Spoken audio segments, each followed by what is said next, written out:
Coming up on episode 388 of Wheel Bearings, we got the Hyundai Santa Cruz and Hyundai Palisade, the Kia K4 GT line turbo. Ford confirms its plans for extended range EVs. Model 3 sales crash in California. The Dodge Charger Daytona apparently is not wide enough. The Honda-Nissan Merger might be called off. VW teases a new $20,000 EV. Subaru launches a Forester hybrid. You can get a Faraday FF91 for just $44,000 if you want such a thing. And we've got some both good and bad cold weather driving advice. All that and more coming up next.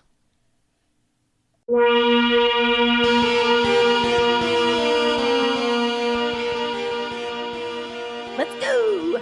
All right. This is episode 388 of Wheel Bearings. I am Sam Abuel-Samad from Telemetry Insights. And I'm Nicole Wakeland from Carbus. And I'm Roberto Baldwin from SAE International. Welcome back to both of you. We were like all absent last week. Sorry about that, Sam. That's okay. Perry and Steph, stepped up at the last minute. Yeah. I had a little bit of scheduling confusion, but it all got sorted out. And all worked out. We're back. We got a show done. All right. So Nicole, what have you been driving for the last 2 weeks? So, okay, I'll start with the one I had last week. I had the Kia K4, which I actually drove at the launch of the vehicle back in beginning of December, I think is when they did the drive program for that. I think I think it was. Which was kind of nice because there's two different powertrains for this. And I had one, of course, for this week, but I got to drive both of them because I was at the launch. So you have your choice in here. There's a 2-liter 4-cylinder, which is the base engine, 147 horsepower, 132 pound-feet of torque, and it gets a CVT. The second option, which is what I had for this week, is a 1.6-liter turbocharged 4, 8-speed automatic, 190 horsepower, 195 pound-feet of torque. So there's a pretty big jump there in power. But the thing I need to say is, having driven both of these at the drive program, it wasn't, the base engine doesn't feel lackluster. Like, you don't drive the base engine and think, oh my gosh, this doesn't have enough oomph to get out of its own way. It actually surprised me. I was expecting it to be a bit more bland and to not really deliver, but it delivered great. I was actually really pleased with it. And I did the turbo too, and yeah, you can feel the difference, but it's not something where you think, oh goodness, thank you, finally, I have something decent. It's just like, oh, this is a little bit more fun. And that's what I had for this week. Thoroughly enjoyed it. It was super fun. I actually had to take it out in the snow a bit. It's front wheel drive. I took it out in the snow and it was okay. Would I have liked an all-wheel drive vehicle with, Blizzak stuck on there? Sure. But it did just fine. It actually handled really well. It was kind of that slushy, half frozen, half mucky stuff that kind of creates ruts in the road that will make you, no matter what the vehicle, you're kind of sliding almost. It creates little hard paths in the snow that can be a pain in the neck. It did really well. It's the kind of messy stuff that isn't enough to shut everything down, just enough to make it really a challenge to drive, especially if you're nervous. It's the kind of thing where people stay off the roads. But it did really well. I enjoy both of these, and I think Kia continues to do what it does really well, which is to provide a vehicle that looks more upscale than what its pricing indicates. It always has a lot of features. It's a comfortable vehicle. It doesn't look cheap inside. And I think they consistently are able to deliver a vehicle that does that. It looks more expensive than it actually is. Hold on. I've lost everything, guys. Can you even still hear me? Yeah, we can hear you. Your audio is fine. Okay. Just your video is frozen. And you know what? My entire entire screen is frozen, so I'm not sure what's happening. Okay. I'm like, what is happening? I'm sorry. Okay, hold on. I'm grabbing going. a screen grab of this. Oh, that's good stuff. Screen grab. I know. I felt like my hand. Oh, you're terrible. If you could see, well, you're going to see it because Robbie's going to share it. So now I don't have all my notes in front of me because they were all on the computer, but so I had the GT line turbo, which is like the top trim in this. It has all the bells and whistles to it. And I like the style. So I've discovered after I drove this the first time and I thought it looked great on the outside, some people hate this car. Some people think it's like the most hideous thing that's ever been created. Do you guys like it or do you guys hate it? I don't hate it. I'm not. I really like the front 3/4 of it. Yeah. I'm I'm not in love with like the way the C pillar setup is, like Mm-hmm. the back end and the rear 3/4 window. Yeah. Um, I but like the I mean weird that's little kind of like window. the only thing I'm not crazy about with the design. See, I I do you wish the think little window like went up and down, or you could like slide it. Like, do you remember the vent windows in old cars where Mm-hmm. you could oh like? yeah, they pop I wish you open. could do. Yeah, that would pop out. I wish you could do that with this little window in the back. I like it. Yeah, I like. I you like. I can't. like a little extra weird window. I know Well, you and it is can't, but it'd be cool. well, in addition to the extra weird window, it also opens weird. So instead of the handle, like the front door, the handle is where you'd expect it on the door, like where you would reach Yeah, out. it's on the On window the back frame. door, it's on the C pillar, kind of, and it's like on the front, like a sideways. So you pull sideways. So it doesn't, you initially look at the door and you think, like, wait, how do I open this thing? And then you realize it's tucked sideways, which I had some friends in the car and they literally did that. They looked at like, what? I'm like, it's in the, like, up, look up. Like, oh, Look for that little pocket there. that little Yeah. pocket. So once you see it, it's really obvious, but your intuition is to look to find a matching rear door handle with the front door handle. There isn't one. So it's got a quirky little bit of styling, but I like the K4 because I think it drives nicely. It has good features. It has a reasonable range of pricing, but it doesn't look boring. Like sometimes, like entry level sedans, because just the K4 and the K5 for the sedans, this actually replaces the Forte. So it's the base sedan from Kia, but it doesn't look like this boring, cheapy little thing. I like how this looks. Like I'm a fan. I'm a fan of the K4. Yeah, Um, no, I think it's really good overall. Yeah, you mentioned at the launch drive, you got to drive both the turbo, the GT line, and the base mhm, 2 liter. yes. Um, and I got to drive the K4 for a couple of days in mid December, before we did the NACTOY voting, Yeah. and I only got to drive the 2 liter. I haven't driven the turbo. Oh, what did you Um, think? uh, I liked it. I thought it had adequate performance. Right? It was not thrilling performance, but I think as a daily driver for most people, I think it's like 149, 148 horsepower. Mhm. I think it's sufficient. It's not gonna get you all excited or anything, but it does what you need it to do. It can reasonably accelerate up to merge onto a highway. It does what you expect it to. And, I'm just looking at the pricing, it starts at $22,000 So for that Exactly. the that's the base part. LX model. That's the part that gets you excited. And Yeah. that it's a steal. And in terms of that base engine, the other thing to note, if you're, if you're looking at a entry level sedan, you're on a budget probably. And so this is also great fuel economy wise. So if you go with that base engine, the LX, which is the base trim of the K4, it gets 30 city, 40 highway, 34 combined.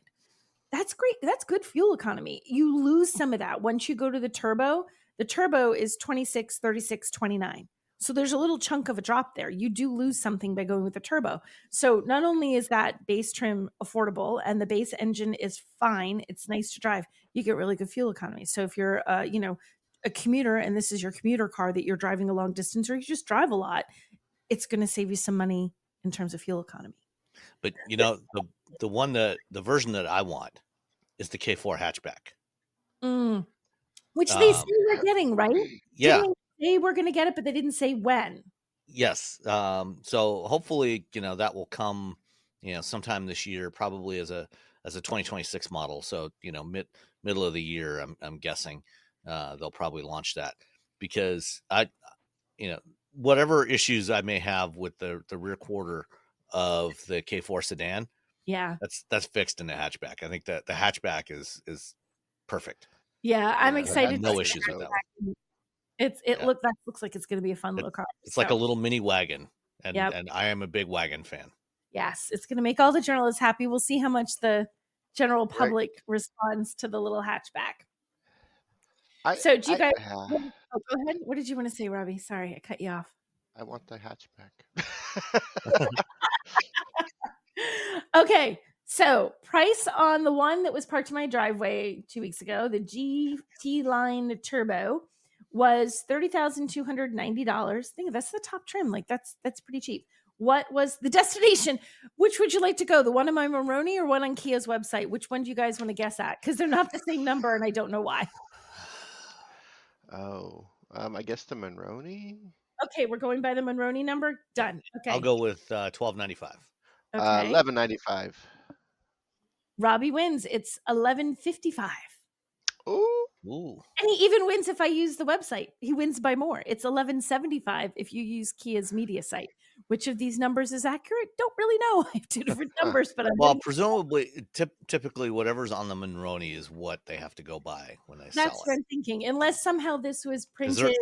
There are legal requirements for Monroneys. Right. So I would assume this is the correct thing unless somehow my Monroney is like old or something or wasn't right or it was printed early and the number changed. I don't know. But that's what I have on Ye Olde Monroney is 1155, which makes the total all in on this $31,445, which is really a great price for a vehicle that's going to be for what it has. That's a great deal. Yeah. And that GT line, so there's probably not many options on that GT line turbo, because looking at the website, it looks like it's $28,090 as the MSRP for the GT line turbo. Yeah, I don't think there were many options. I think additional installed equipment. It looks like it's a tech package. Sorry, I have a turbo tech package on mine, which is $2,200, and that gives you the digital key and ventilated front seats and mostly tech stuff on there, like a blind spot view monitor, multicolor LED ambient lighting. That's worth $2,200. But yeah, it gives you a little handful of stuff. So that's where the extra cost comes from on the one that I was driving. But, if you're on a budget, and you can only swing, an LX or an LXS or even an EX, those are things that you can definitely live without and still have a really nice car. Exactly. And I think that's what really is the strong point of what they've done here. You can get it a little bit fancier and it looks nice. You can get a little more powerful engine if you want, and it's more fun to drive. But you can get the base engine and it's perfectly fine. You don't feel like you sacrificed. And you can even get the base trims. And yeah, it doesn't have all the fancy, but it still doesn't look like, remember there was a time when you got the base version, like the lowest model in the lineup, and you're like, oh gosh, it was just awful. Everything was awful. It looked cheap, it felt cheap, the seats weren't as nice, the trims weren't as nice. You were faced with just a bank of little buttons that aren't buttons, that are just little little blank spots, and you're like, look at all the things I'm missing out on, right? And I feel like that doesn't happen as much with Kia. They give you a lot. They still make it look good even when it's the base trim, and I appreciate that. And, one thing, even if you go with that base LX model for $21,990, at that price point, you're still getting wireless Apple CarPlay and Android Auto. You're still getting the 12.3-inch touchscreen infotainment system. You still get LED headlights, as standard, 4 USB ports. You get adaptive cruise control with, full stop and go. Lane keeping assist, rear occupant alert.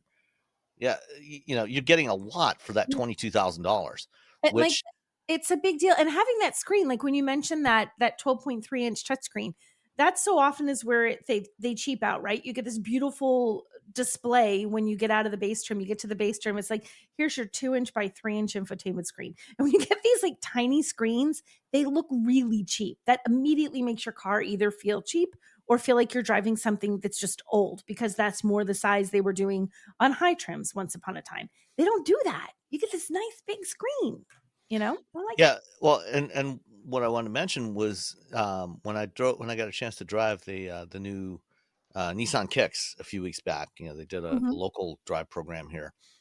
One of the things that was mentioned as they were going through the trim walks was on the base model, which I think is SV on Nissans, whatever the base model is. You don't get Android Auto and Apple CarPlay on those. Really? No, you get Android Auto and CarPlay, but you don't get the Google infotainment system. Got it. So you get a different base infotainment system on that than you do on the higher trim levels. Yeah. That makes a huge difference. And you know what? I would hazard it makes a lot more sense to put that stuff in on those base trims, especially since going to make a generalization, but an entry level buyer is often a younger buyer. You're right out of college, or you just don't have the budget or whatever. And probably the tech features are more important to you because you are probably more connected than a 65-year-old in general, So having that connectivity, having that infotainment that works well, having all those features is a bigger deal to those buyers. So having that even on your entry level trim makes it a heck of a lot more appealing. Yeah. Yeah, it certainly does. And I mean, what Nissan explained to me at the time, I asked, so does that mean it's actually getting a less powerful system? And it's actually running the same hardware.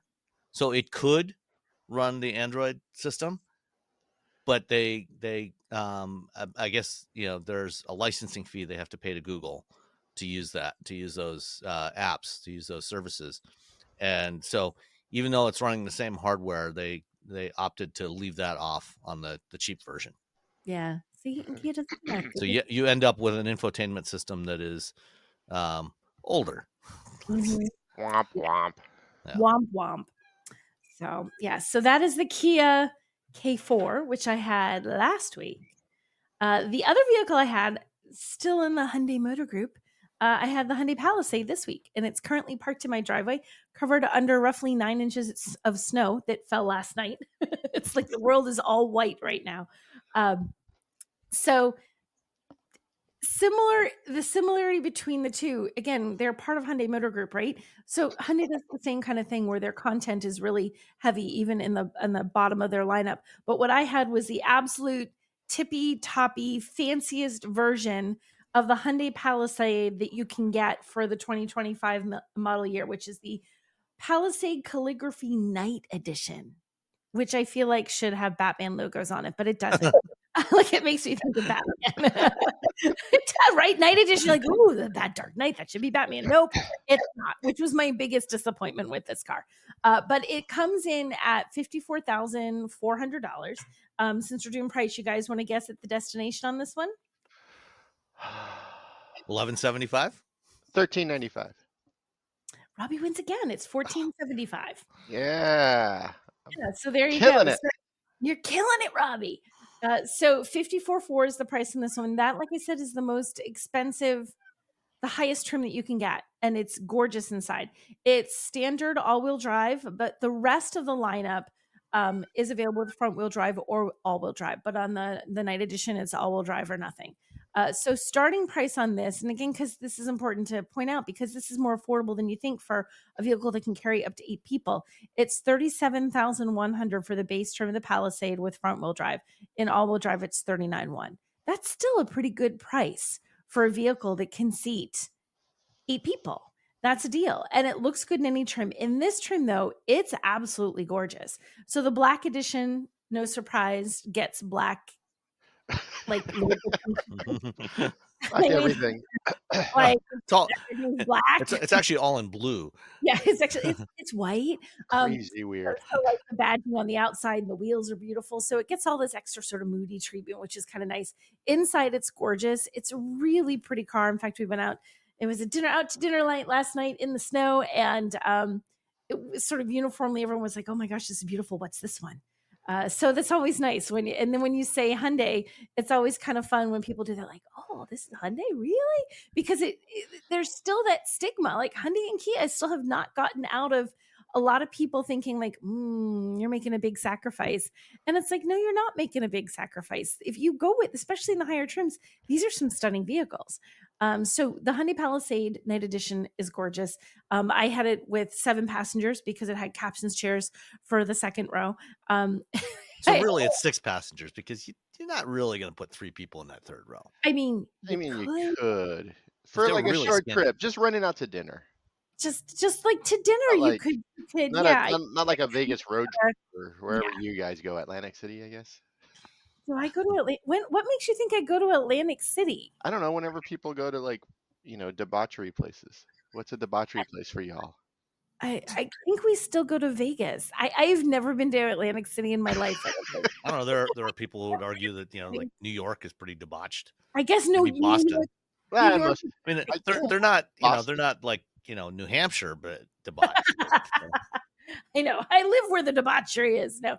Now I forgot what I was saying. Now, like, what is the Anyway, yeah, 7 people, but 8 if you hate one of your friends. Right. So if you don't like someone, you put them in the back, or I guess you'd have to like not like all three because all three of them would be squished back there. It's the thing that I like about this is it's just a really pretty interior. I think that if you want a car that looks luxury car ish without being luxury car price, and it's not truly there, but it still is a really pretty interior. You're not going to be displeased with this. You're going to feel like you got your money's worth and then some. It has a 3.8 liter V6, 291 horsepower, 262 pound-feet, and an 8-speed automatic. That is it. That's your engine. That's your only engine. You'll get that engine and you'll like that engine. That is what you got. Take this engine, you'll like it. You will take this engine and you will like it. It's a strong engine. I mean, it's easily able to get this up to speed. It had no trouble. You don't feel like it's lacking. This is the 25 model year that I'm driving. There is an all new due for 26, which they have sneak peeked, previewed, shown the one that's going to be available in Korea.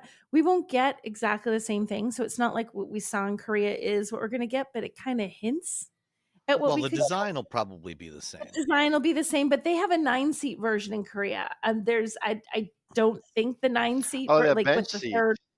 Yeah, in the front. Yeah. I don't. I mean, I would be surprised. I mean, you can get that in some vehicles in the U.S., but I'm like, we'll have to see if they do that. Nah, no one's gonna want that. I didn't think they were right. So I think styling wise, it'll look like that one, but it's terms of, and then they have a my laptop froze. All the stuff that I had on there just still does not load. Just make it up.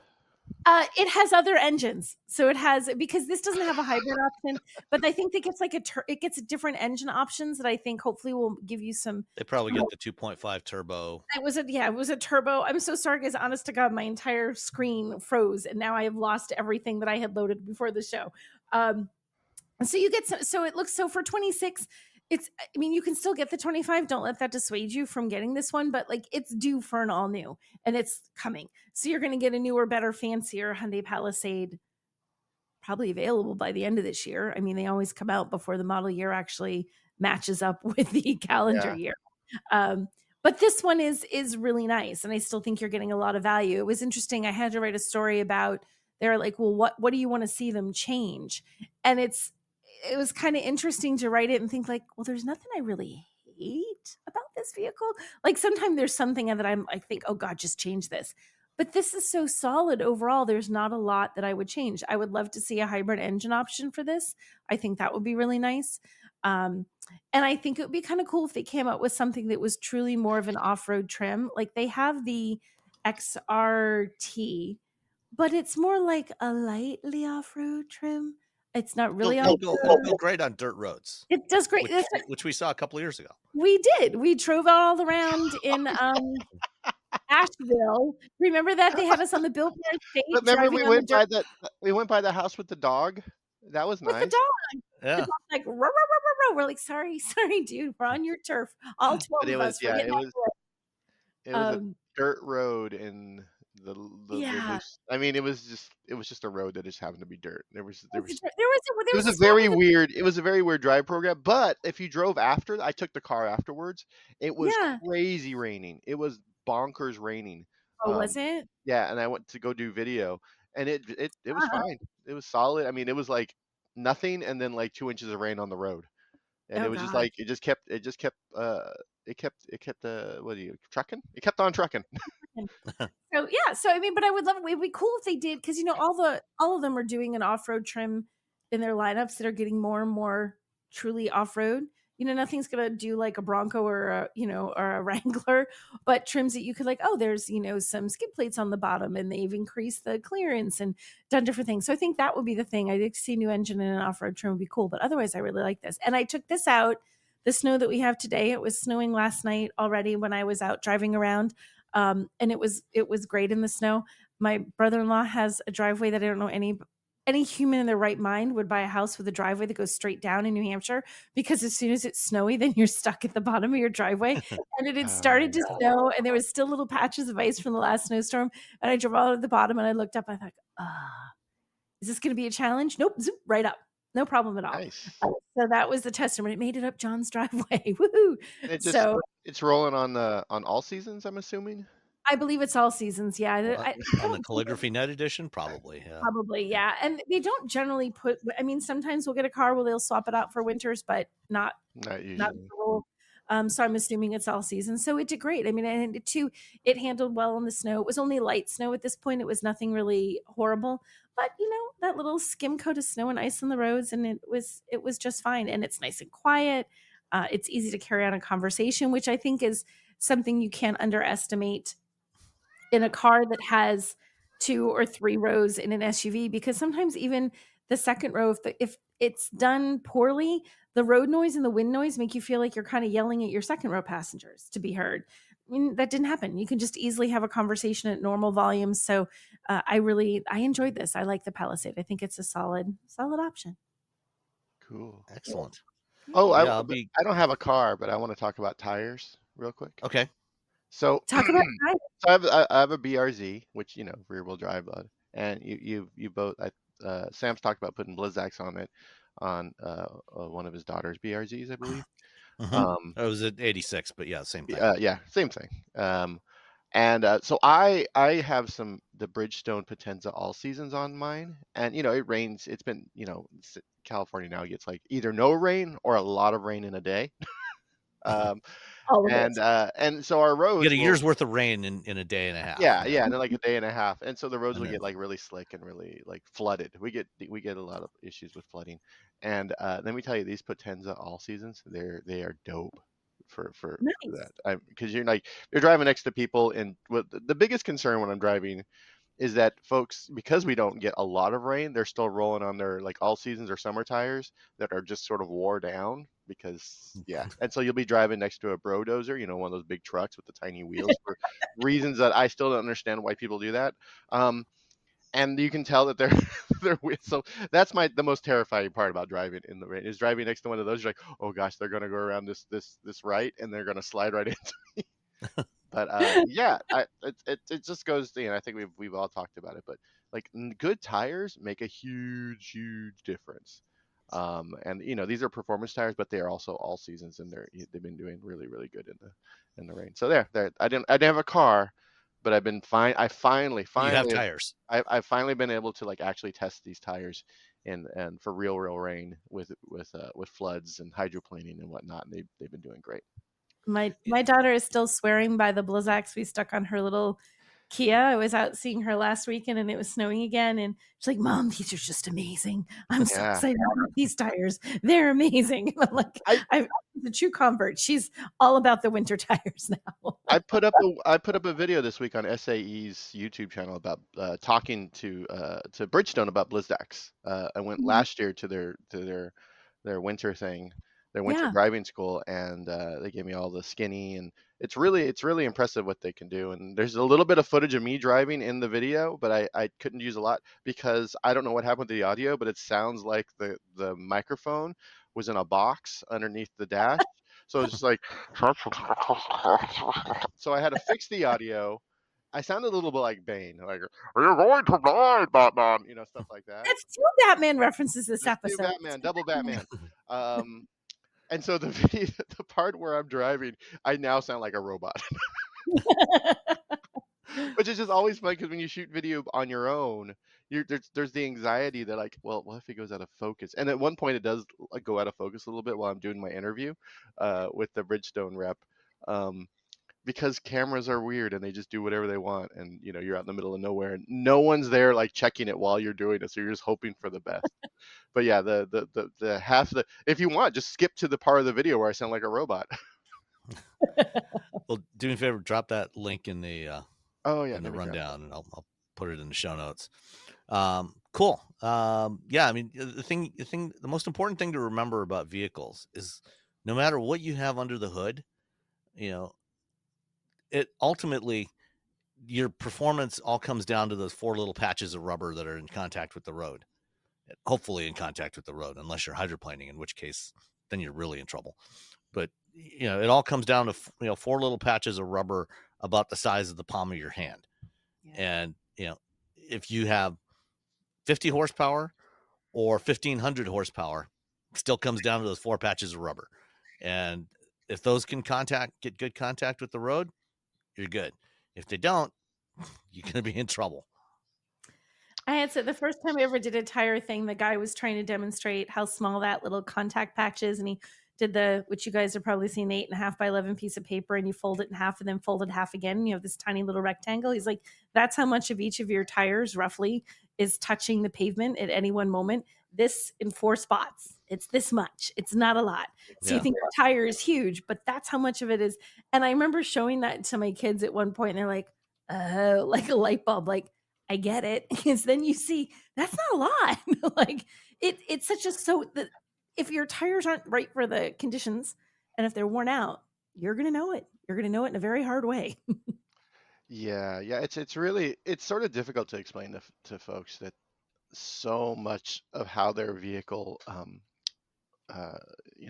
interacts with asphalt is those tires, because they think, oh well, like you said, Sam, like, they got this huge engine and they got this great suspension and they have this wonderful chassis control, but at the end of the day, the thing that really touches the road are those 4 tires, and the amount of technology and that goes into building those tires is really insane.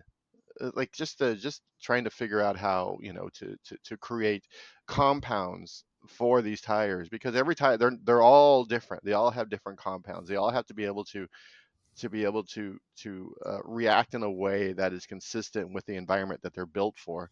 And that's and I always talk about when you see those the racing car races, and the cars are going back and forth, and they're warming up those tires because those tires are built to work at a certain temperature in order to stay on the road. Because I went to Japan to watch a race between an AI driven vehicle and a human, and the first day they had 2 AI cars driving around and they were fine. They weren't going as fast as the humans, but they were doing pretty good. Um, and the second day it was colder. It was about 5-10 degrees colder, and the car sat on on the grid a little bit longer than the day before. So I went all the way to Japan for this race, and the car didn't even finish the practice lap, like the first lap around, because it was the road. It was cold.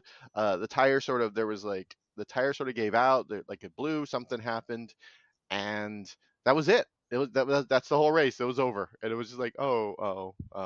It was thrilling. Yeah, it was A2RL. They're doing like this sort of autonomous racing league, and it's really interesting what they're doing, because they're very forthcoming about. They're like, this is not like, we're not building this to like make self-driving cars. Like, we're hoping that like some of the technology that comes out of this is more like, oh, you're in a really bad situation, maybe the car can help like sort of get you out of that bad situation. So I really appreciated their sort of forthcomingness. Like, this is really hard. We're totally not there yet, versus like a lot of the other AI self-driving car companies out there are like, oh, we 3 months, and like, oh, come on, guys. Yeah, like no. Or like, no, you've been telling us that for a long time. So, but yeah, but it all came down. They did all this work. They were there for weeks, and it all came down to a bad tire. It all came down to. I remember seeing this thing about one of the car guys give them out, and sometimes you'll see them if you walk in to your dealership in the service department. They have them sitting there, like these little things, and it's a little card, and it has 3 different pieces of rubber on it to show you like a winter tire in all season and a summer tire, and to show you the difference. It's partly it shows you the tread, but also depending on the temperature of the room you're in, they flex differently. Each one flexes very differently, and in the sort of ambient temperature of a room, you notice it a little. But if you put that same piece of little demo thing and you're in someplace truly cold, and suddenly you see how very, very different it is in the freezing cold, how those things bend, you're like, my gosh, there's science here. So it is a very technical thing. Yeah. Well, I mean, like summer performance tires, typically, when you get below about 40 degrees Fahrenheit, they get really hard. I mean, during, when you're driving them in warmer weather, they're very grippy. But as soon as you get below about 40 degrees Fahrenheit, they get really hard and they won't stick to anything. Whereas winter tires are specifically designed to remain pliable when it is 20 below zero. But the downside of that is when it gets above 40 degrees, then they start to wear out really, really fast. Yeah, you're melting. So that's why you have to switch tires. All season tires try to kind of give you a bit of the best of both worlds. They're not as grippy in warm weather, but they or in cold weather, but they stay more pliable at cold temperatures.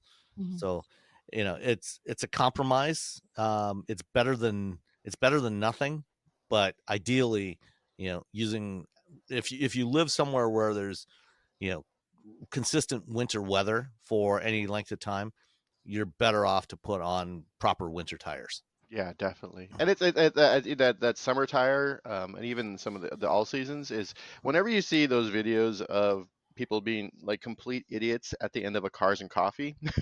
Yeah. Where they decide they're going to take off and like do appeal.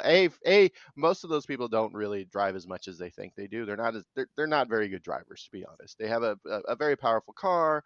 I mean, before I started doing this job, I thought I was an okay driver. I'm a much better driver, and mostly that's because of seat and time in seat. It really comes down to like hundreds and hundreds of hours of just sitting in cars of various types driving. But so there's the I don't know really what I'm doing. There's the excitement of trying to show off for someone, which kind of pushes you to do something extra. And also now your tires are cold because they've been you got there in the morning, it's been sitting around, and now you're deciding you're going to pull out of a parking lot where you drove like 3 miles an hour to get out of the parking lot. So your nice cold either all seasons or summer tires are ready to just throw you into a ditch, and that's what they do again and again and again. Yep. Respect your tires. Yeah, yes. Respect your tires, people. All right. On a totally different note, back to Hyundai Motor Group. Dun, dun, dun. I feel like I should have gotten a Hyundai. I need to drive. I think there's one of them. What you should have had was a Genesis, so we could really complete the lineup. Oh yeah, that would have been nice. That would have been baller. Anyway, well, I'll have one of those next week. But I had the Hyundai Santa Cruz, so it's the 2025 Santa Cruz, which is a mid-cycle update, on Hyundai's little trucklet. Which, interestingly enough, I was looking at I've got the Hyundai.com website up because I wanted to check what the base price is for the SE model, and they actually have this. Usually, if you go to a car manufacturer's website, they'll have sedans or cars, SUVs and crossovers, and trucks. Well, this is the only truck-like thing that Hyundai sells currently in North America. And they actually have the Santa Cruz lumped in with SUVs. Really? Yeah. Because, I mean, it basically is a Tucson with a bed. Yeah. It doesn't share any exterior sheet metal with the Tucson, but you look at it, it's very obviously a Tucson with a bed, which is nothing wrong with that. I mean, the Ford Maverick is basically a Bronco Sport with a bed, which is the Ford. It starts with an E. They got so many cars. Escape. There we go. Yeah. They have so many E cars. The Escape. Yeah. Both of those cars, the Bronco Sport and the Maverick, are so much better than the Escape. So the Escape platform, you just don't even bother with the Escape. Get one of the other two vehicles. Yeah. Anyway, the Santa Cruz, is basically the same size as a Maverick. They came out at roughly the same time. So it's a compact pickup truck. The Santa Cruz, is a little more stylish looking than the Maverick. The Maverick is a little more squared off, utilitarian. It looks like what you would expect a Ford pickup truck to look like. Whereas, this is very obviously derived from the Tucson. And for 2025, both the Santa Cruz and the Tucson got updated front design that looks a little more rugged looking. It's a little more squared off. It's not quite as sleek as the previous iteration was. And particularly on the Santa Cruz, they kind of went even a little bit further with the Santa Cruz than they did with the Tucson.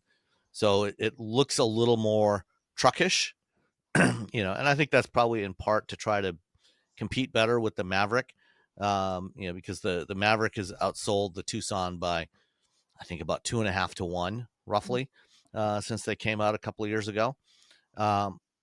and for some reason, Hyundai, even when they did the mid-cycle update, they did not put the hybrid powertrain from the Tucson into the Santa Cruz, which I think would help a lot. Yeah. So there's two powertrains available in the Santa Cruz. There's a 2-liter naturally aspirated 4-cylinder and the 2.5-liter turbo, which is what I had in the one that I was driving. So I had, I had the limited all-wheel drive, which is the top of the line model. So it's a little more premium. I wouldn't call it luxury, but certainly a little more premium than the other trim levels, which has a it's over 40 grand, as is the XRT model, which is the off-roady version of it. The bed of the Santa Cruz is about 4.5 feet long, so it's about the same as the Maverick, but the way the Santa Cruz body is shaped, where you've got kind of the flying buttresses coming back behind, the C-pillar area, it's not quite as usefully shaped, and it doesn't have the little divots that the Maverick has, where you can make racks and things like that from 2x4s and stick them in there for storage, to constrain stuff in different parts of the bed. The limited does come with a hard tonneau cover, a rolling kind of a roll top tonneau cover. It's not powered like you would get on a Rivian or a Tesla Cybertruck. It's manual, but I mean, it's not that long of a bed, so you just grab the handle, release it, and just give it a shove, and it just kind of rolls up, in a container at the front of the bed. So with the naturally aspirated engine, it's 191 horsepower. With the turbo, it's 281 horsepower. So plenty of power. That's definitely not an issue on this thing. And it is still, because it's got a bed, and it doesn't have the shape of a Cybertruck. It's actually it's a fairly useful bed, and you it has can that reach in little from the who's it under the bed. yeah You can put like candy in there or something. Yeah, there's a little cubby in the back, like you get in a Honda Ridgeline, which is handy. And I went to get some bales of straw to put in my backyard, because after we had a warm spell the other week, after my dogs had been tearing up the backyard, pretty much all the grass was gone, and it turned into a giant mud pit, which was problematic. But I took it to a local garden supply place.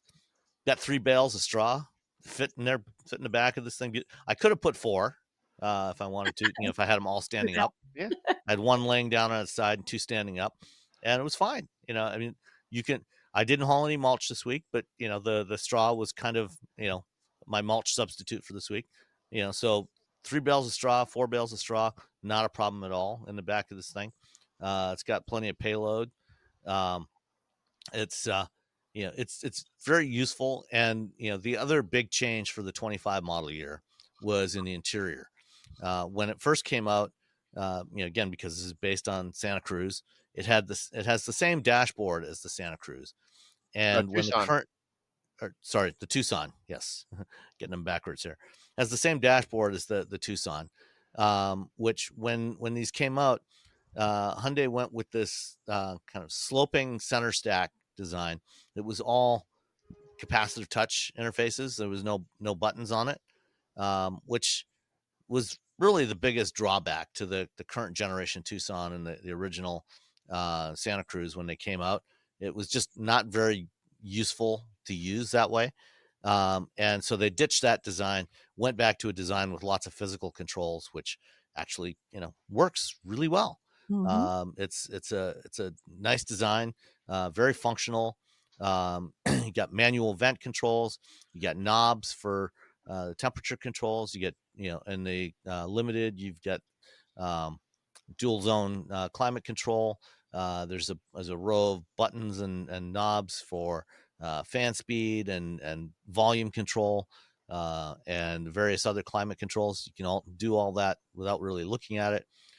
In the limited, it does have a wireless charging pad, which, like all of the other Hyundai and Kia models, has that same little island there that we've talked about before that allows for a flat surface.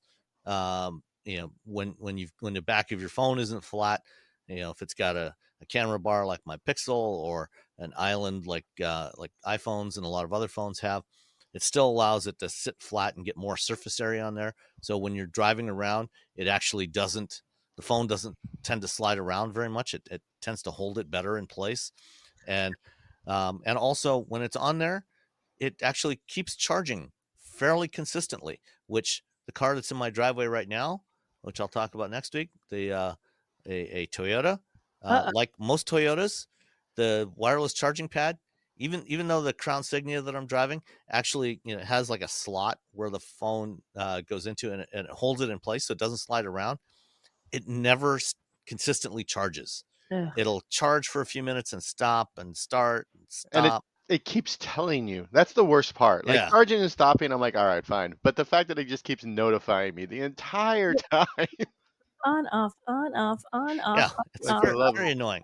Please stop. The wireless charging pad that Hyundai and Kia uses works very well, very consistently. I put the phone on there, it starts charging when I start the car, keeps charging until I stop the car or it's fully charged. And there's no on and off, no toggling of the charging mode, which is really nice. The compared to even the updated Maverick this year, I would say that the Santa Cruz definitely has a more upscale feeling interior. The limited version does have a little like a fingerprint sensor on the left hand end to the left of the instrument cluster display, which I used. They've had that for a while on a bunch of Genesis models. I used it once on a Genesis model when they had it set up. They gave me an account for the Genesis app for that thing. I didn't have that for this one, and you have to have both key fobs in order to program it. And since they usually only drop off one key fob with the car, I wasn't able to program the fingerprint sensor. But with that, you can go without the key fob. Just use your fingerprint to unlock the car and to start the car. So if you're if you want to leave your key fob behind for whatever reason, you can do that. The key fob behind, like, key fobs don't take up that much space in my life, to be honest. And I think the only thing where I see these things working really well is, like, like with the Genesis, I think with the facial recognition, and Ford with the little keypad, is when I go surfing. The end. That's the only time I can think of, like, when I don't want my key fob because I don't want it getting soaked with salt water and not working anymore. But the rest of the time, I just never, because I'm terrified it's not going to work, and now I'm in the middle of nowhere. Yeah, exactly. Like, my Hyundai will let me use my phone. Like, I can set up our phones as keys, and I'm like, nah. I'm like, I'll just take the key fob. It's fine. It's not taking up so much space in my life. It's not like attached. It's not like a gas station bathroom key where it's attached to like a bowling thing, pin, like, or something. yeah, or a piece of concrete. Yeah, it's just I fine, sure. Surfers, yay! Everyone else, we're all. Let's see what else. And I guess with the Santa Cruz, I was surprised, actually is built in the U.S. It's not. I thought it was assembled in Korea, but it's not. It's assembled here, and it's built at Hyundai's plant in Alabama. And the only real complaint I've got, besides kind of the price of the limited is kind of high. That's EV pricing. Yeah, is the fuel economy was not great with the turbo. It was cold when I had it most of that week. The temperatures were in the teens, or even single digits at times. But it's rated at 22 miles per gallon combined, 19 city, 27 highway. I only got 20 on my mileage loop, which is not great for what is a relatively compact truck. That's about the same as what I got with the Ridgeline, which is quite a bit larger. So fuel, and this is why, I'd like to see a hybrid version of the Santa Cruz. Hybrid Mavericks can get like 40 miles per gallon. So if you're interested in fuel economy, you probably want to forego the turbo in the Santa Cruz and get the naturally aspirated 2-liter. But even that is only rated, I think, about 27 miles per gallon, 26, 27, which is still not as good as the Maverick hybrid. So I really wish Hyundai would put a hybrid in the Santa Cruz. But other than that, it's pretty nice vehicle. The only option on the limited that I had was the carpeted floor mats for $210. So the total all-in price came to $44,105. Guesses on destination? $1,395. I was gonna say $1,295. And Robbie nails it exactly. Wow, this is your week. Yeah, this is my week for nailing. Gonna go buy a lottery ticket or bet on today's the Super Bowl, which my wife and I just realized that yesterday. We're not sports people, so I didn't. So I'm gonna bet on the Super Bowl. Go team, the bird one, because my cousin likes the bird one. Eagles. Yeah. So I love that I don't even watch football, but the fact that the mayor, I think, of the city spelled the name of the team wrong when she was trying to cheer it. She was like ELG. Oh no. And they totally embrace this. So now you can find cupcakes that have it spelled the wrong way that she did with the letters on it. Like they're embracing lean in. Exactly. It's like we've all done that, forgotten how to spell something. We definitely know. Oh my God, that's literally half my life. That's how right. I'm laughing. I'm like, been there, done that. Just not on a news broadcast, but I couldn't remember how to spell tomorrow the other day. I was like, this isn't right. What's going on? You look at a word, you're like, that's not right. But what? 2 M's and 1 R. Yeah, that's what I kept trying to do with the double M's. 7 W's, 3 or 4 O's. It was just like, what's happening? Why is this? I don't. What's happening? So the Hyundai Santa Cruz can definitely do truck things just as well as a Tesla Cybertruck. So yeah, it's funny because the Maverick, not the Maverick. I'm sorry, the Santa Cruz is more expensive than the Maverick. But when you drive it, you're like, oh yeah, it drives nicer. It's got a much nicer interior. But if you just want truck stuff, I'd still say get the Maverick. But if you want to do some truck stuff, but you also want to be like, you want to feel a little bit fancier and you want to drive nicer and you want that little hidden, bed hole. Bed hole. Then you go for the Santa Cruz. But if you're like me and you think trucks should be just abused the entire time you have them and you just throw things in it and you don't really care about it driving like super nice, it just has to drive good. Then Well, the Maverick is catching up to the Santa Cruz on pricing.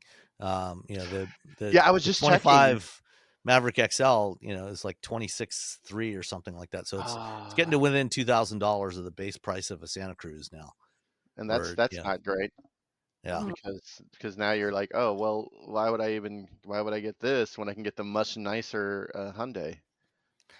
Granted, the 25 Maverick, they did upgrade the interior, so it is a little nicer. Still not as nice as the Hyundai. Yeah. And you can still 3D print stuff. So if you're hella nerd like and it's a lot more fuel efficient.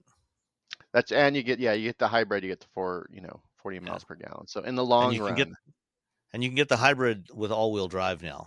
How did you choose which internet service provider to use? Well, if you're like most people in the U.S., you probably didn't actually really have a choice. You probably had one, or maybe if you're lucky, 2 choices of an ISP. The sad thing is most of us don't have that choice because ISPs operate mostly like monopolies or at best duopolies in the regions they serve. They then use this monopoly power to take advantage of customers. Data caps, bandwidth throttling, the list goes on. But worst of all, ISPs have the ability to keep a log of every website you visit, and so can a ton of other third parties, unless you use ExpressVPN. Without ExpressVPN, these third parties can still see every website you visit, even in incognito mode, because all that mode does is after your session's done, it erases your cookies and your history. But while you're surfing, your ISP, your mobile network provider, The administrators of your Wi-Fi network, like your school, your boss, or your parents, they can all log and see everything you're doing. ExpressVPN reroutes 100% of your traffic through secure, encrypted servers, so third parties can't see your browsing history. ExpressVPN is the best VPN service because it hides your IP address, making it extremely difficult for third parties to track your online activity. It's really easy to use. Just fire up the app, and there's one button to click, and you are connected and protected. And it works on all of your devices. I use it on my phones, my laptops, my desktop machines, my tablets, everywhere, everything that I use that I want to stay private on the go. And it's been rated #1 by all the top tech reviewers like CNET and The Verge. So in my job as an analyst and as an automotive journalist, I do a lot of traveling. I spend a lot of time in airports, a lot of time in hotels, coffee shops, and every one of those places that has Wi-Fi, if I connect to it, whoever's running that Wi-Fi service for that facility, as well as usually anybody else in the vicinity, might be able to pick up and track what I'm doing and capture things like passwords and other data that I'm transmitting. So if I want to check my bank while I'm on the road, I don't want anybody else seeing that information. So I've been using ExpressVPN for years. Every time that I log on to anywhere, first thing I do is connect ExpressVPN before I do anything else. So protect your online privacy today by visiting expressvpn.com/wheelbearings. That's expressvpn.com/wheelbearings. And you can get an extra 4 months for free. expressvpn.com/wheelbearings. 2025. So yeah. So there's that, which is going to cost you a pretty penny, by the way. All right, let's move on to some other stuff. So, as expected, Ford had their Q4 and annual earnings call this past week, and during the course of the earnings call, they did finally confirm that yes, Ford is going to do extended range EVs, which kind of known about for. Been pretty sure they were going to do this for quite some time. When they last summer, when they announced they were canceling plans to build EVs at their Oakville, Ontario assembly plant, we're going to build Super Duties instead. They talked about electrification there. And they're clearly not going to do battery electric versions of the Super Duty anytime soon. It was expected that was going to be an EREV, so that's an extended range EV. So it's with a bigger battery. It'll probably be similar to the Ram 1500 Ram Charger, somewhere in the 140-ish mile range, electric range, and then an engine driving a generator to provide more range. And Ford confirmed that, yes, they're going to do EREVs, and especially on their bigger trucks and utilities, it's going to be EREVs, and they're going to focus their BEV efforts on small and mid-sized vehicles instead. Yeah, to be honest, that makes sense. It does. Because most of when folks are driving these big giant Super Duties, F-150s, etc., they're going to be driving around in gas mode. Again, people who buy trucks, and that's sort of the main folks who buy trucks, to be honest. And yeah, so it makes sense, especially as I think we're going to need something like solid state, or something that's we're going to be able to create a denser battery pack that weighs less, so that you're not just continuously like just shoving more and more battery in order to get the range that people want, because then you're sort of fighting a losing battle, because you're just making this thing heavier and heavier and heavier and heavier, so it can go another 20 to 50 miles. Mm-hmm. So yeah, EREVs. And I like the fact that we came up with EREV. Because that was the series plug-in hybrid. That's a lot of words. Yeah. And then you have to explain what series is, and then all right. Let's see. So the Dodge Charger Daytona, compared to the previous generation Charger, with a Hemi V8 in it, the Charger Daytona without any modifications, is already about 3 inches wider than the wide body version of the old Charger. Wow. Yeah. So that's beefy. Yes, it's a big car. It's a big car. Well, apparently that's not wide enough, because somebody has developed a wide body kit for the Charger Daytona that also includes a bright yellow front splitter. Yeah. I love it. I saw a use. Oh, so the other day I had to take there was a recall on our Hyundai, and the Hyundai dealership near my house is right next to the Dodge Chrysler blah blah blah Stellantis dealership, and they had a used Charger that still had the splitter, the little protector, still on it. I was like, yeah. Buying it, selling it. Oh my gosh. Yeah, you still see so many Chargers and Challengers around with those yellow scratch guards on the splitter. Yeah, for those not aware at this point, what have you been doing for the last 6 or 7 years? Right. Dodge puts those. They put those in the factory because you have so little ground clearance at the front, to prevent the front splitter from getting scraped up when they were loading it on and off the trucks for transport. And the dealers were supposed to peel those off as part of the pre-delivery prep. Once the car arrived at the dealership, they're supposed to peel those off before they deliver it to the car. Some customers decided, hey, I like the way that looks. Leave that on there. See, bright yellow. They're not supposed to be there, people. Yeah, people get so angry. It's amazing. I love it. Well, I love the fact that people especially Ralph Gilles, who's head of design for Stellantis. I think it makes his eyes twitch. Take them off. But they look cool. They're like a cool little accent. I wish they went all the way across like this one. Yeah. Well, this one actually, you can see, is the entire splitter. Yeah, the entire splitter is protector. And is one giant protector, and I appreciate that they embrace that little faux pas on the part of people who leave it on technically when they're not. It's not a faux pas. It's you're shine on, you crazy diamonds. Keep those splitters on there. I want those off. Take those stupid splitters off. Don't do it, people. I'm gonna walk by your car and just rip them off. I'm team leave the splitter. I have actually seen. I've seen a few that they've actually replaced them with different colors. I've seen some in bright pink, like a neon pink.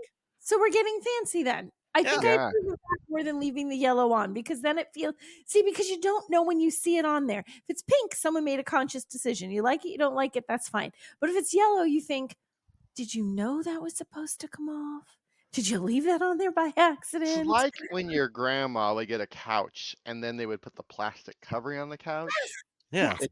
And you know what? I missed plastic. We don't have enough couches with plastic covering, is what I'm saying.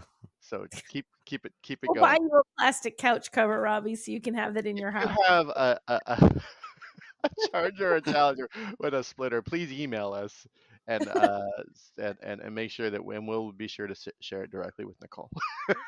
We'll just send random messages, Nicole. Hey, look at this one. Oh my gosh. Yeah. Especially if you've replaced the original yellow ones with some other color. Pink or neon blue or something bizarre. Anything Hello Kitty related on your car, I'm a huge fan of. Oh, there you go. That's as good as the eyelashes on the headlights. Yeah. I don't like the eyelashes on the headlights. That's where I draw the line. The eyelashes. That's where you draw the line? Yeah. The yellow on a new Beetle, eyelashes, and it works. I didn't. That look works. That's just it's if they were yellow. You make your car look however you like. Is make you happy, then it's perfect. Truly, makes you happy, perfect. That's right. It's your car. You paid for it. You do what you want. Yeah. What did I just we'll judge you loudly, but you do what you want to do. You live your life. We'll give you some side eye, but right. Yes, exactly. You should put splitters on other cars from the. I hope they deliver your Jeep, your Wagoneer with splitters on. Yellow splitters. If it ever comes in, still not here yet. Any updates on that yet? No, siree, Bob. Nope, nothing. At least you have to drive it. I know. It was going to be the beginning. There was a chance. The first time the dealer told me was the end of November or the beginning of December. Last time I checked, February. It's February. Right? Okay, just double check. Yeah. I'm looking at the little calendar thing up in the top right-hand corner of my computer, and it says That would be FEB, February. which I'm pretty Yeah, sure means February. yeah. Yeah. So December, Well, I mean, January, did he say February. December of which year? Oh, That's a that's good true. point. I mean, Yeah. if they're not specific, Good then point. There was not a commitment on the year. He just said end of November, beginning of December. So All maybe right. it's You got 2025. you I'm got actually time. my expectations are too high. yeah. Yeah. Lower. You need to lower your expectations. I just want the car to come in. And you know what's going to happen? It's going to come in the spring. So I have all this like horrible New England weather. We're getting into this weather pattern that we haven't had in 10 years. We're getting like 6+ inches of snow every 5 or 6 days. And this happened in 2015 at the same time here, and we were buried by the time March came. So, I mean, wouldn't Do you you have your pattern. Wrangler? rather have nice weather to drive your brand new fancy car No, Well, I it's want to off-road play and around in the dirty. snow in it. I want to play around in the snow in it. Don't I want to you? go out. Do you have your Wrangler back? We do have the Wrangler back. There you go. All right. So we did. In fact, we did take the Wrangler out in the snow the other day too. Russ is on. Yay. We took the Wrangler out in the snow. It was lovely. It was just fine. And now we'll take Yoldy Palisade out this morning, assuming Russ has cleared it off while I was doing the podcast. all right. Moving on. Remember when we talked about Honda and Nissan merging? Yes. Whoops. Yeah, we might have been a little premature. Apparently, the deal may be off. Nothing official yet from the two companies. They haven't officially canceled their discussions, but it sounds like the two companies had very different expectations of what they wanted from this deal. Basically, it sounds like Honda wanted to have full control and basically make Nissan a subsidiary of Honda, whereas Nissan was looking for something more like a merger of equals. Of course, the last time we heard merger of equals in the auto industry, it wasn't so equal. That was 1998 Daimler Chrysler. But I mean, Nissan. Oh, guys. I understand wanting to be a merger of equals, and I think Nissan's done a lot of work to sort of attempt to pull itself out of the hole that it's been in for the last decade and a half. I feel like, but they're not Honda. I'm sorry, Nissan. It's like it's like when someone's like, hey, maybe you shouldn't play guitar on this song because I'm not a very good guitarist. I have guitars. I don't play very often, so I'm not good. But it's the other guitarists in my band. I'm like, should I play on these? Like, nah, we're good. I think it's one of those. We're like, yes, when I do play guitar, it's very helpful, and I try to do my best. But there are definitely moments that clearly the guitarist in my band is a better guitarist by leaps and bounds. And I think the hard reality of Nissan is that they need to realize that Honda is the better automaker by leaps and bounds right now. Sorry, Nissan. I hope I didn't hurt your feelings. Thanks for the kicks. No, I mean, I think that's a pretty reasonable assessment. Yeah. And so Nissan is apparently looking for other partnerships, and they've also said that they still want to work with Honda on EVs, which was something that they had announced before the talks for a merger. So we'll see what happens, but it sounds like at least at the very least a merger of equals is unlikely to happen. And if Honda does take on Nissan, it'll probably be as a more as a takeover than as a merger. Yeah, that's that's what I thought was going to happen. I thought and really the battery, the EV stuff is really like just the data that Nissan has. It's not even like the technology that they have at this point, because Honda's going, hardcore into solid state and other things. And I think they don't have the data that Nissan has with the Leaf and the Aria. So I think that, they want to know, like, okay, what happens when happens, how long are these things working? Like, what is all this proprietary data that you have from, having an EV on the road for decades, which, good for Nissan for doing that. Yeah. Oh, well, we'll see what happens. Yeah. All right. VW this week teased a new EV that they're going to launch. It is officially going to be revealed. It's going to be revealed in full in early March. They haven't said what it's going to be called, but it is supposed to have a base price of about 20,000 euros. And it's built on their new SSP platform, which is their next generation electric platform. So currently, all of the VW, most everything except like some of the premium stuff from Porsche and Audi is on the MEB platform. SSP is their next generation platform that's supposed to be much more cost effective, much more much more efficient than MEB. And the production model is supposed to launch in 2027.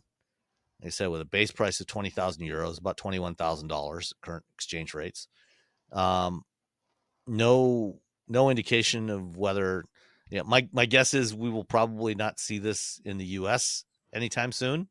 Yeah. It's probably a smaller car. But from what little we can see in this render, I mean, what do you think about the design direction of at least the front end of the car?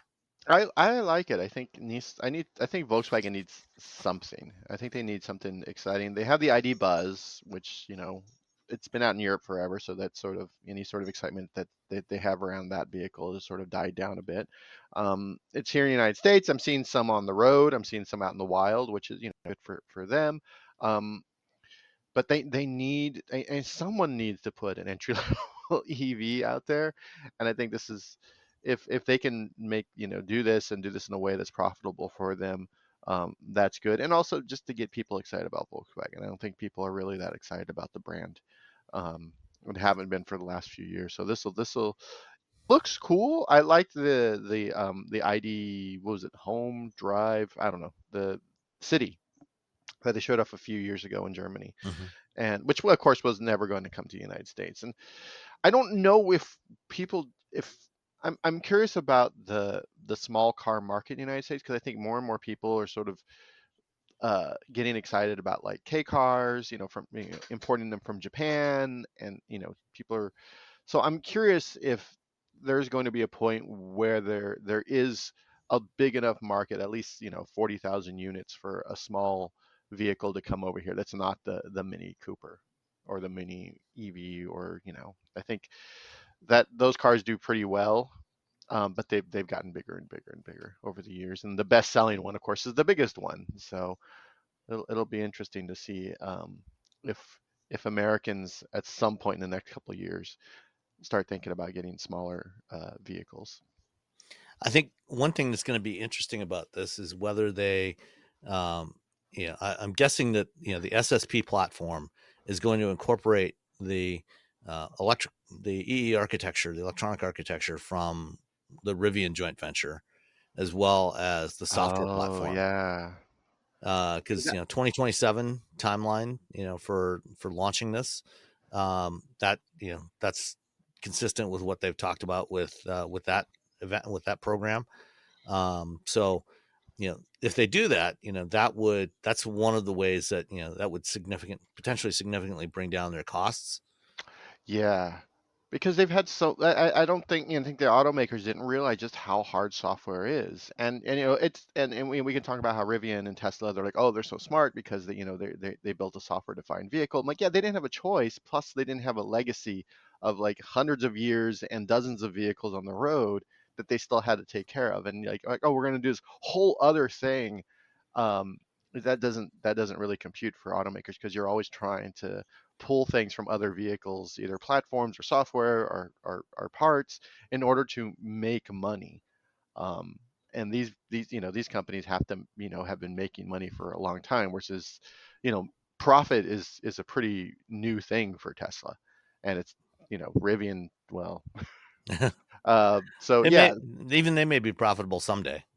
yeah, and I think this is going to help them with Rivian. Is this? I think this helps both companies equally. It helps Rivian continue to do what it's doing, and it really gives gives Volkswagen a chance to say, okay, we're starting almost from scratch software wise, using a platform that actually works, because it's not just tied to a ton of legacy stuff like everything, like maybe the ID4 and the Buzz and the ID3 had to deal with. Yeah, and some other interesting details from this announcement. They're going to be moving production of gas or internal combustion Golfs from the Wolfsburg assembly plant, which is their headquarters plant in Germany, to Mexico, to Puebla. And Wolfsburg is going to be building the electric next generation Golf and T-Roc. T-Roc is a compact crossover that they sell in Europe, which we also don't get. I wonder if we might, even though I don't think we'll get this $20,000 car, but I wonder if they might offer an electric Golf, the next gen electric Golf over here. The e-Golf was such a great car. It was. I mean, it drove like what you expect a Golf to drive like. Yeah, it was a compliance car, but it was so awesome. It was so great. It was such a wonderful little, like, 100, I think they last year maybe 110, 120 miles of range. But I still see them around. People still have them, and the people that have them really like them because it drives like it drives like a Golf that happens to be an EV. And so yeah, and I think that's all people really wanted when the ID3 came out. It's like, we just want an electric Golf. What and then of course they didn't bring the ID3 over, and that was the decision made by Volkswagen America. Germany offered it up, and they said all they had to do was sell 20,000 units.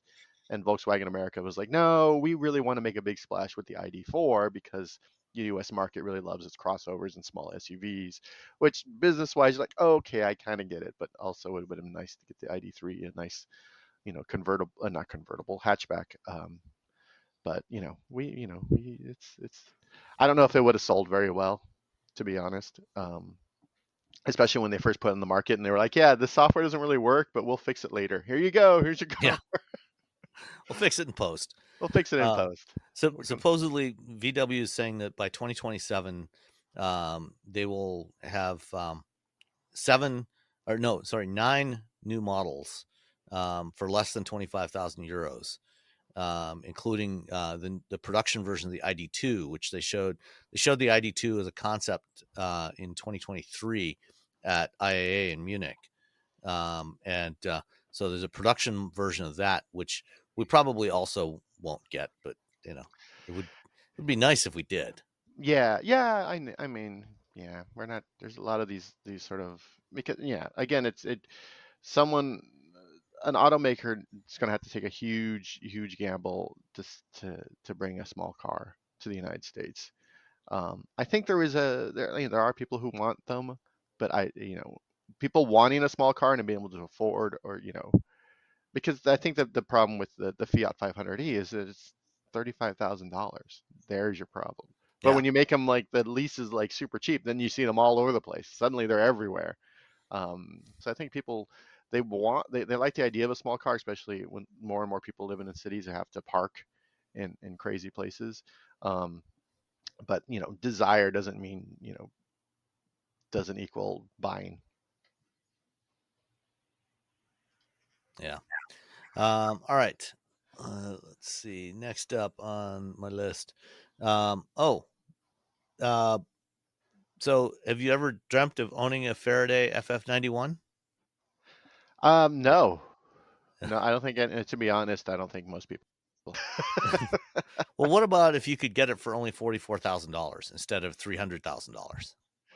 Would that change your mind? I have so many other things I would rather spend $44,000 on, to be honest, than something that it's still. I feel like these cars without support likely to disappear at some point. If you can get them for like less than 10, you just have a bunch just gutting it for other vehicles, then yay. But yeah. Yeah, well, I mean, when we were in Vegas for CES, Faraday told us that they had delivered about 15 or 16 of these, which, when there's that few, I mean, you'd think you might be able to come up with an exact number, but 15 or 16, and one of them is on Bring a Trailer right now. So as we're recording this, there's 3 days left in the auction.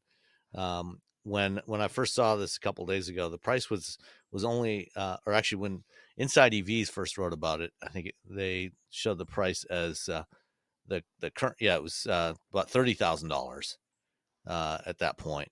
It's now at $44,444, which compared to the new price, is a bargain. Yeah, you can get a car that. And this is number 5. This is car number 5. Car number 5. So if you want to buy this and like be, if you're just gonna buy, if you're that person who then just never drives it and just keeps it. This one has 6,200 miles on it. Yeah, but if you're that guy or that gal who buys things and never actually drives them, which I'm always sad, this is the car for you. You're like, I want the weird car that there's only 13 in the world, and in 20 years you'll be able to say, remember Faraday Future, and you can like bring it out to Cars and Coffee, or you can take it to the to what do you call it, to Monterey Car Week, or whatever. Yeah. There you go. This is the car that you get. If you're someone's like, I need put it an on EV. a trailer and park it on the lawn at Pebble Beach. Oh my God! So I'm scrolling through the pictures. If you look at the rear seats, which have the I was just going to mention that the leather is stretched to hell. And this car, is only a couple of years old and only has just over 6,000 miles on it. Yeah, it doesn't look great. Yeah, this is unless someone was sleeping in this car every night, there's no reason why this car with such low mileage has the. I mean, they are almost fully reclining seats, so you could have been sleeping in here. Yeah, it's true. I guess. I mean, you're like, I made a horrible mistake.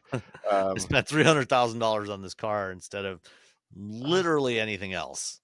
Yeah, this is definitely a buy, and just bring it around and hope you make your money back by charging $100 every time you show it off. Yeah, this is for somebody that's got more money than sense. Yeah, like if I were a billionaire, I would buy this and then just like give it to like a child. And like, here's your dollhouse. There you go. Knock yourself out. Like, well, what's going on? Okay. Got a couple of Tesla related things. The Model 3. I mean, Tesla sales have been crashing all over the place. I think in January, Tesla sales were down 56% compared to January of last year. They were down like 63% in France. Scandinavia, they were down like 40 or 50%. And in California, which, is the home of the Model 3, it's where it was born, where they still build them. In 2023, or sorry, in 2024, Model 3 sales were down by 36%. Womp. Yeah. That's a huge drop. And the thing is that we knew that, sales would go down because there's more EVs on the road. We lose market. If you didn't think that, and if you run that company, you're an idiot. Because when you're the only deal in town, yeah, it makes sense. You're going to have like this giant, market share. But more and more EVs on the road, and frankly, better. Like nearly every EV on the road is better than a Model 3 or a Model Y. To me, the killer app has always been the charging infrastructure, and yeah, like that's not really now. That's other cars' killer app. And then of course, the CEO is doing Nazi stuff on television, so that's not great. Yeah. Not good. Last week, Tesla also had their earnings call. And during the call, back, and we've mentioned this before, back in October of 2016. In fact, let me play this recording again here. the basic news is that all Tesla vehicles exiting the factory have the hardware necessary for level 5 autonomy. So that's in terms of the cameras and compute power. It's every car we make, so on the order of 2,000 cars a week, are shipping now with level 5, meaning hardware capable of full self-driving or driverless capability. So that was October 19th, 2016, when Elon Musk said that on a conference call. And since that time, they have, they've changed up the compute hardware 3 times. They went from what they were selling at that time, which had 2 NVIDIA chips on it, on the hardware 2, to version 2.5 that went to 3 NVIDIA chips. And then on version 3, they switched over to their own in-house design chips. And now they've started shipping cars with hardware 4, which has a yet again upgraded version of the chips. Plus, it also has an all-new set of cameras, much higher resolution cameras. And on their earnings call, Musk acknowledged the other day that cars that have hardware 3 will need another upgrade. So they've already been upgraded a couple times since 2016 and still don't have unsupervised self-driving. And they will need yet another upgrade before they can do that. So if you have a Tesla that has hardware 3 on it, you will have to get another computer upgrade to your car before you can theoretically get unsupervised full self-driving. Whether or not they ever actually deliver that is another story entirely. I remain very skeptical that they will ever be able to do that. Musk also said that they're going to start doing robo-taxi tests in Austin, Texas, in spring of this year. We'll see about that, whether they can do that, again, unsupervised. But it's if you bought a Tesla and you were told, if you give us X amount of money, which the price kept going up, which is the opposite of how most technology works, is as tech becomes more mature, the price usually goes down, or at least a feature will typically, the price will go down, especially when you're doing it at scale. And you were told your car eventually will make you money, which is something that folks have been told, and it'll drive itself, which what people have been told. It'll you can say you could have it going from LA to New York or whatever. I don't know. He had this really long drive that it was going to do on its own to pick you up, and it doesn't do that. And you believe that, even though a majority of automotive reporters, experts in the industry said, yeah, that's not really possible. If you bought that car believing that this was going to happen, and now the person's just getting on, he's like, yeah, that's not going to happen. I've been lying for the last 9 years or 8.5 years. That doesn't make you want to. I mean, to me, I would not buy another Tesla if that's what I believed. If I believed that it was going to be a self-driving vehicle. By the way, SAE level 5 means there's no steering wheel in the car, so I don't know why he said. Actually, it doesn't. Level 5 can have a steering wheel. It just means that it's capable of driving anywhere without human supervision. Yeah. So there you go. The guy from SAE doesn't know what he's talking about. Anyway.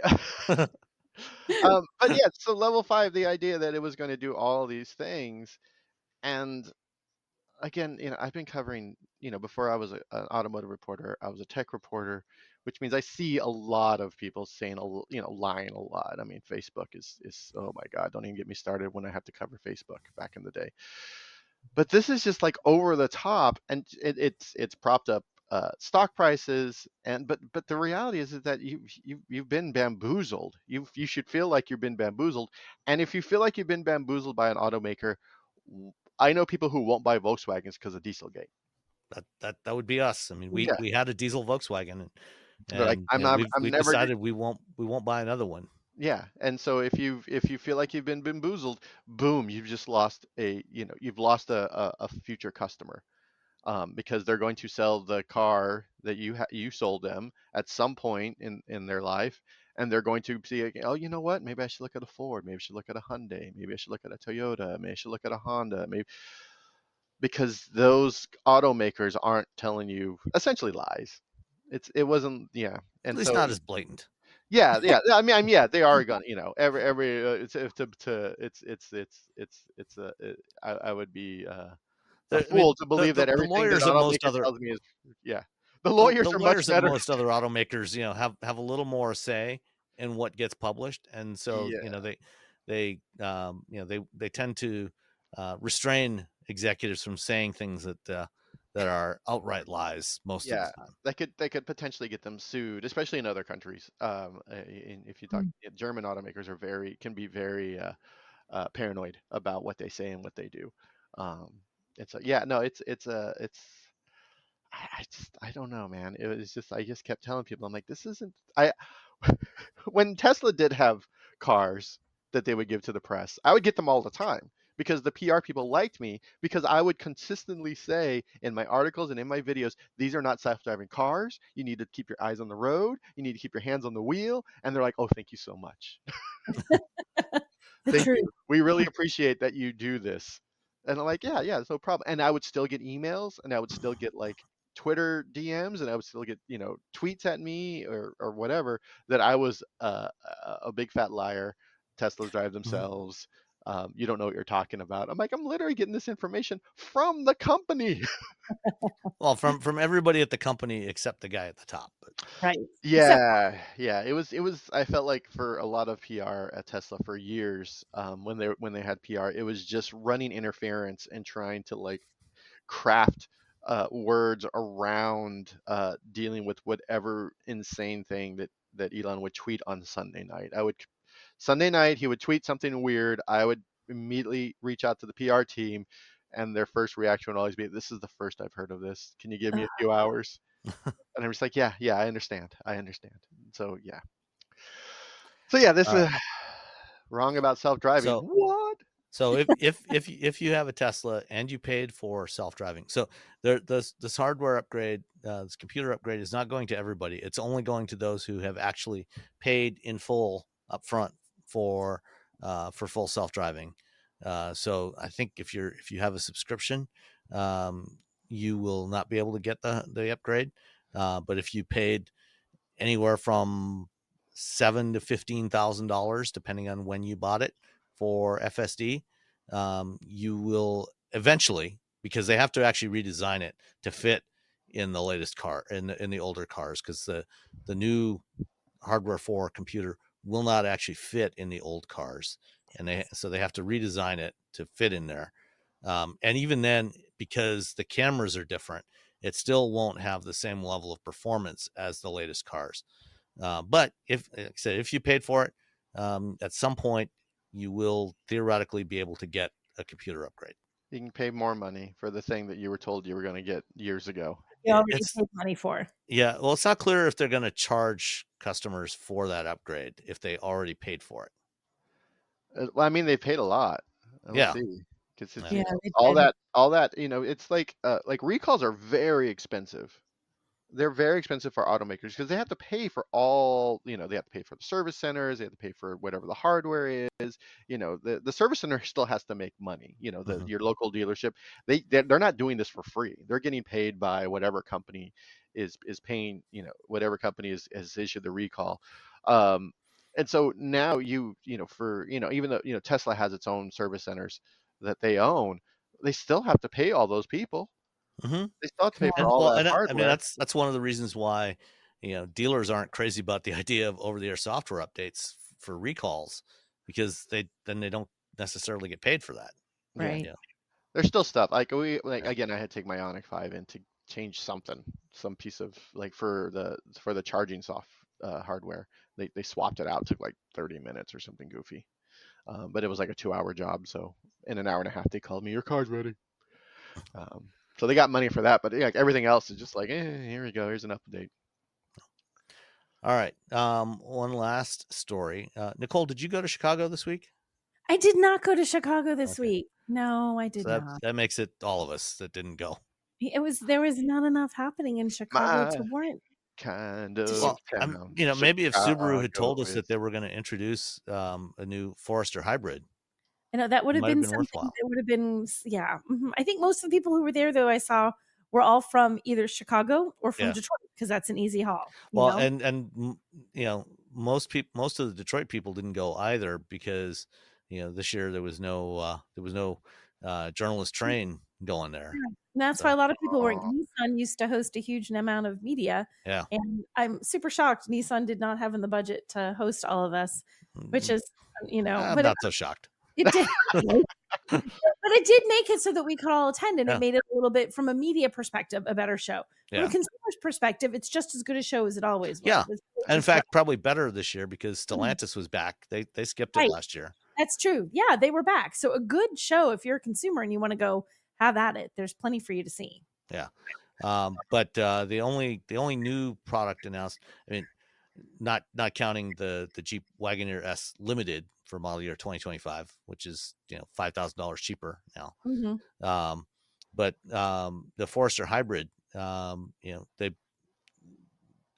used to have a plug-in hybrid version of the Crosstrek that they offered for several years, and now they've got a new hybrid system that's in the Forester, and I think just in the Crosstrek, and it's based on Toyota's hybrid design, but modified. So they use the motors from the Toyota hybrid synergy drive system that they have in the Prius and Camry and all their other front drive based vehicles, but rearranged to fit with the 4-cylinder boxer engine that Subaru uses. So it sits behind the engine instead of beside the engine. We don't know too much else yet. I don't think we have pricing yet, right? I don't think so. Wait, 2025 Forester hybrid, 2025, $34,000. Oh, okay, there it is. $35,000, and it's 10 miles per gallon better in the city. That's a pretty nice jump. It's a good chunk. 40% better fuel economy than the non-hybrid. 194 horsepower total. So, and it's got all the other usual stuff standard, like Subaru's EyeSight system, the Apple CarPlay and Android Auto with the Subaru infotainment system, and 8.7 inches of ground clearance, which is actually surprisingly good for this type of vehicle. Mm-hmm. It's better than many others. Yeah, that's the trick, is like people are like, oh, I got this giant truck, and then it has like 7 inches of ground clearance. Like, all right. I'm like, the Subaru. Well, that Jeep that Nicole's getting, it's actually, I think, like 6.7 inches. I think it's 6.7, but I'm not off-roading that puppy, so I'm not worried about it. Yeah, but I mean, if you're driving it through 9 inches of snow, that's okay. You just plow through it. Right through. All right. So Forester hybrid coming sometime in the next several months. Not sure exactly when. I don't think they have a launch date. Nationwide spring 2025. Yeah. Okay. So 35 miles per gallon combined. Not bad for this type of vehicle. Nope. Do we think this is the last update to this vehicle before it becomes a giant SUV versus a small SUV, which is the next Forester? Yeah, well, I mean, probably the next generation Forester will be the size of the current generation Ascent, and the next Ascent, if there is one, will be the size of a Suburban. Yeah, probably not wrong. Yeah, everything gets bigger. Yeah. All right, we have one question from Mark, and his greetings all. I'd like to know your opinions of something which I thought was just an urban myth or legend. Since Chicago gets our fair share of bitter cold weather, I'd like to clear up something I'd recently heard. Does it help to warm up the battery by turning on your bright headlights for 30 seconds or so? I heard that was false a long time ago, but a recent, in parentheses, reliable podcast said it does help. Thoughts on this? Thanks as always, Mark. Just your regular 12-volt battery? Yeah. But your car started. The alternator is taking care of everything. No, to start the car before you start it. Before you started? Yeah, turn on your high beams for 30 seconds I'd like warm to up the battery. warm up the battery, turn your bright headlights. It just says turn on your bright headlights for 30 seconds or so. Does it say before? It doesn't say. I'm assuming. I mean, once it started, it doesn't matter. Yeah. So I guess before to warm up your. What? Okay. I mean, obviously, when a battery gets cold, it has less power. Yeah. Which is why, usually when it's cold, instead of your engine just firing up, it's like it chugs along for a couple of minutes, a couple of seconds before it fires up. And the theory here is that if you turn on your high beams for 30 seconds, there'll be enough internal resistance in the battery to warm it up a little bit. First of all, turning on your high beams for 30 seconds, I don't think is going to do much of anything to actually warm up the battery if it's like 10 or 15 degrees outside. I'm going to be honest, I have never in my whole life ever heard this before. Neither have I, and it sounds like nonsense. Because I'm Googling this and it's coming up. He's not wrong. Like that people are saying this, Mark. Like I'm seeing reports that this will warm. Really? Here's want to know my intuition. Having grown up in New England and lived here my entire life and never once ever having had someone say you should do this makes me question this. I feel like somewhere along the way, the Chicago thing, there would have been a dad in my life, whether it was mine or a friend, who would have been like, Nicole, you should try this next. I have never in my life heard this advice. Well, I mean, just if you have a car that has a voltmeter in there, go ahead and try this. Just get in your car on a very cold winter morning, and then look at the volt. Just turn the key to the accessory mode. So don't start it. Don't crank it up. Just put it in accessory mode so you get power to your gauges, and then watch your voltmeter. And then turn on your high beams for 30 seconds and watch what happens to your voltmeter as it drops from 12 to 11 to 10 to 9 volts. Okay. Because that's what's going to happen. I bet I know where he saw it. I'm guessing. Okay, I'm just guessing because I told you I'm Googling. NBC News Chicago has a story telling you to do this. I mean, to be fair, every time I see any sort of car stuff on, and this is not EV stuff, this is just car stuff on local news, it's not vetted very well. So I think if you're trying to warm up your battery, this is what you do. You turn it to accessory. Then you put in the song with the most amount of bass. So maybe anything with a big 808 bass, because bass actually pulls a lot of power from your battery. So that's going to warm it up way better than turning on your headlights. You might not be able to start your car after you listen to like Going Back to Cali for but at least you will have heard some cool music. Yeah. You guys, this story, it does. Okay, I should read you the steps. Warm up the battery. You'll increase the chances of starting the engine. You can flash the high beams for 20 to 30 seconds. Okay. Oh, you flash them. This one's a flash. That seems Turn on the ignition. If you drive a car with an injector, wait a few seconds for the fuel pump to start working. Remember to pull the lever if your carburetor has no automatic choke. Wow. Wait, to close the choke. I mean, obviously, you have to close the choke. In cars with a manual transmission, to press the clutch to disengage the frozen transmission to try to start the car. Well, you have to do that anyway. This sounds like it was written by some AI. And I swear to God, and there's comments in here that, mind you, they don't say that. And they're saying this is according to JD Power. Where did this story come from? This really sounds like it was written by an AI. January 23rd, car won't start in the cold. What do you need to do? It's literally right from this JD Power. 23rd of this year? 2023. No, January 26th, 2023. Okay. So it's pre-ChatGPT story. And it says, warm up the battery. You'll increase the chances of starting the engine. To do this, you can flash the high beam for 20 to 30 seconds. I don't understand the clutch thing, because you have to put the clutch in to start your car anyway, or it won't. You're just it's not going to do anything. I'm so confused. And also, choke. The last choke I had on a car was a 1969 Dodge Charger. That had a choke. How many people? Those people know.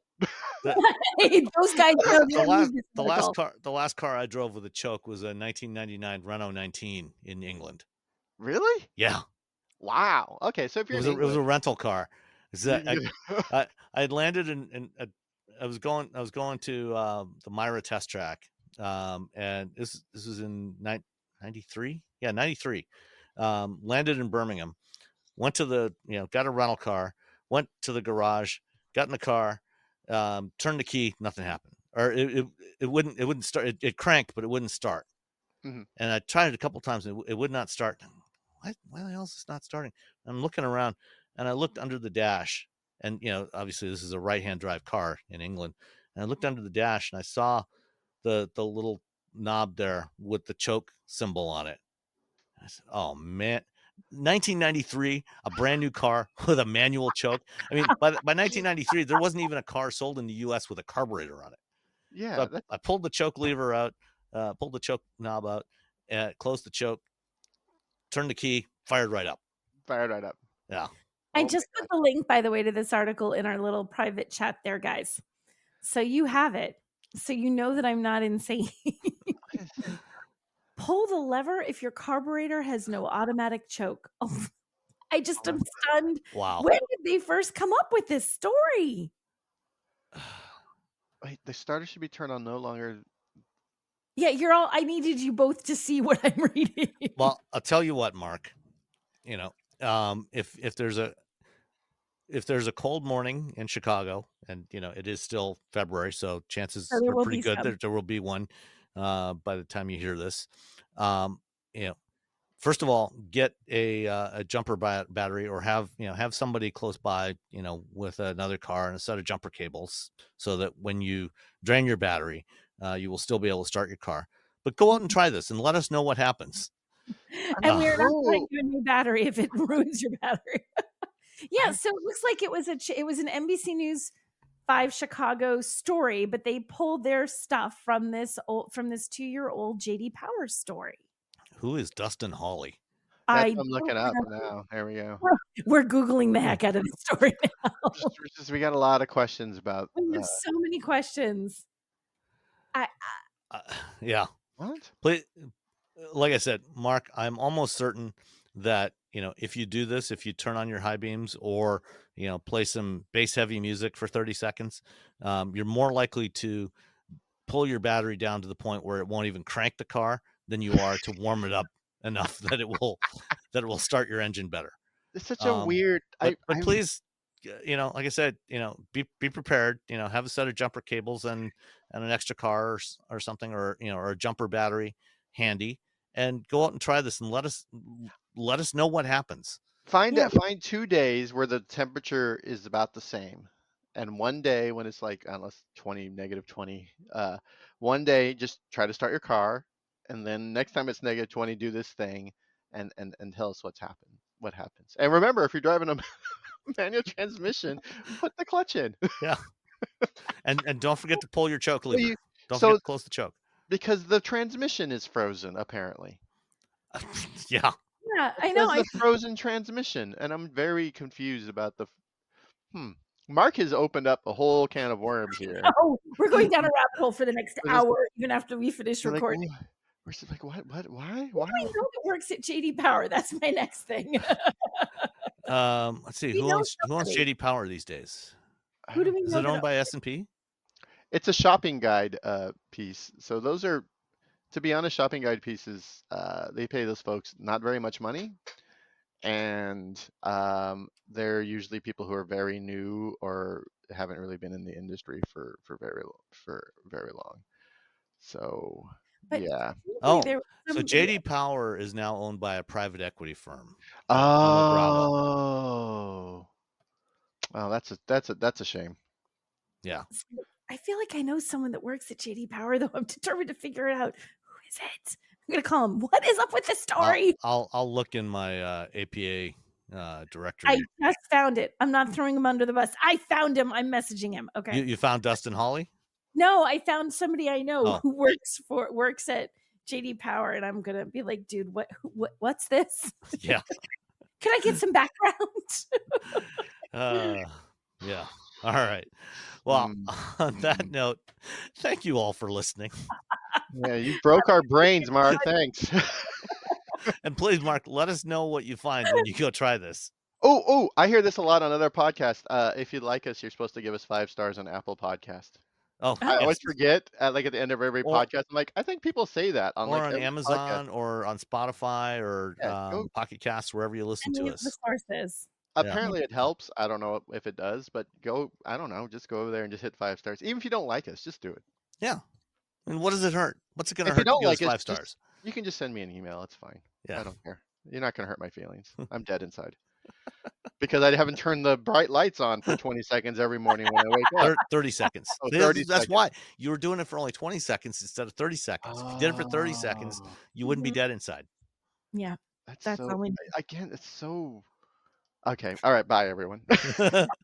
Bye.